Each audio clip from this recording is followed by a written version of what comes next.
Jasmine എന്താ കൊമ്പുണ്ടോ? ഇത് ഞാനാണ് ഇപ്പൊ ചോദിക്കുന്നത് എന്ന പ്രേക്ഷകരായിട്ടുള്ള പലരും ചോദിക്കണമെന്ന് ഉദ്ദേശിച്ചിരിക്കുന്ന ഒരു കാര്യം ആയിരിക്കാം. കാരണം കഴിഞ്ഞ ഒരു ദിവസത്തെ ഈ എപ്പിസോഡിലെ ബിഗ് ബോസ് ഒരു ചോദ്യം ചോദിച്ചതിൻ്റെതായിട്ടുള്ള കാര്യത്തില് പലരും ജാസ്മിന്റെ പേര് പറഞ്ഞു, ജിൻഡോയും ജാസ്മിന്റെ പേര് പറഞ്ഞു. അപ്പൊ ജിൻഡോ പറഞ്ഞു കഴിഞ്ഞപ്പോ മുതല് വാ വാ എന്നിങ്ങനെ വിളിക്കുന്നുണ്ട്, ഒരുമാതിരി രീതിയിൽ വിളിക്കുന്നുണ്ട്. ജിൻഡോ അവിടെ വന്നിരുന്നപ്പോ മുതൽ ജിൻഡോയെ ഇങ്ങനെ പിച്ചി ഞുള്ളി മാന്തിയും തോണ്ടിയും ഇങ്ങനെ ഇരിക്കുന്നതായിട്ടുള്ള ഒരു ജാസ്മിനെയാണ് കണ്ടത്. ആ സമയത്ത് ബിഗ് ബോസ് ചോദിച്ചു, ജാസ്മിൻ ഇതെന്താണ്, ഇതൊരു ഗെയിം ഷോ അല്ലേ, എന്താണ് കാണിക്കുന്നത് എന്നൊരു ചോദ്യം ചോദിച്ചു. ജാസ്മിൻ ഉടനടി എഴുന്നേറ്റ് എന്റെ റിപ്ലൈ കൊടുത്തു കേട്ടോ.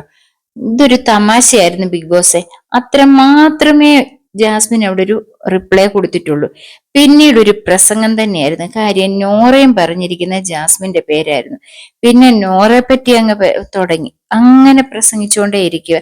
അപ്പൊ ഞങ്ങൾ പലരും ആ എപ്പിസോഡ് കണ്ട് വഴിക്ക് പലരും ചിന്തിച്ച് കാണാം, പലരും വീടുകളില് സംസാരിച്ചിട്ടും ഉണ്ടായിരിക്കാം.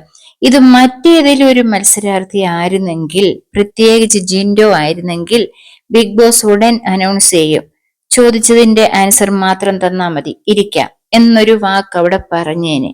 പക്ഷെ ഇത് ജാസ്മിൻ ആയതുകൊണ്ട് അന്നത്തെ എപ്പിസോഡ് മുഴുവൻ ഈ ജാസ്മിന്റെ പ്രസംഗം തന്നെ കാണിച്ചുകൊണ്ടിരുന്നു. അപ്പൊ ബിഗ് ബോസ് ഒന്നും പറഞ്ഞില്ല. പലരും വീടുകളിൽ ഇത് കണ്ടുകൊണ്ടിരിക്കുന്ന ഒരു വീർപ്പുമുട്ടി ഞാൻ തന്നെ അങ്ങനെ പറയുകയുണ്ടായി, ഇതെന്താ ഇതിനൊന്നും പറയാത്ത, ബിഗ് ബോസ് എന്താ ചോദിച്ചതിന്റെ ആൻസർ അല്ലല്ലോ പറയുന്നത്, പിന്നെന്താ അനൗൺസ് ചെയ്യാത്തതെന്ന് ഞങ്ങൾ ഇവിടെ ഇരുന്നുകൊണ്ട് പറയുകയുണ്ടായി. പക്ഷെങ്കിൽ ഞാൻ ചോദിക്കുന്നത്, ഇത് ജാസ്മിനിന്റെ സ്ഥാനത്ത് മറ്റൊരു മത്സരാർത്ഥി ആയിരുന്നെങ്കിൽ തീർച്ചയായിട്ടും ബിഗ് ബോസ് പറഞ്ഞതിന് നിങ്ങൾക്ക് ഇരിക്കാം എന്ന് വാക്ക് പറഞ്ഞതിന്, പ്രത്യേകിച്ച് ജിൻഡോ. അതുകൊണ്ടാണ് ഞാൻ തുടക്കത്തിലേ ചോദിച്ചത്, ജാസ്മിൻ എന്താ കൊമ്പുണ്ടോ എന്ന്. കാര്യം ജാസ്മിൻ അവിടെ എന്തുമാവും, എന്തും ചെയ്യാം. ബിഗ് ബോസ് ആയാലും ലാലേട്ടൻ വരുന്ന ദിവസമായാലും ഈ ജാസ്മിനെ ഒന്നും പറയുകയില്ല.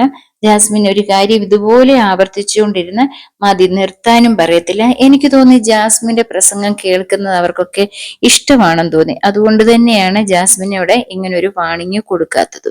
നിങ്ങളുടെ അഭിപ്രായം എന്താണ്? നിങ്ങൾക്ക് അങ്ങനെ തോന്നിയെന്ന് വരില്ല, നിങ്ങൾ നിങ്ങളുടെ അഭിപ്രായം പറയുക.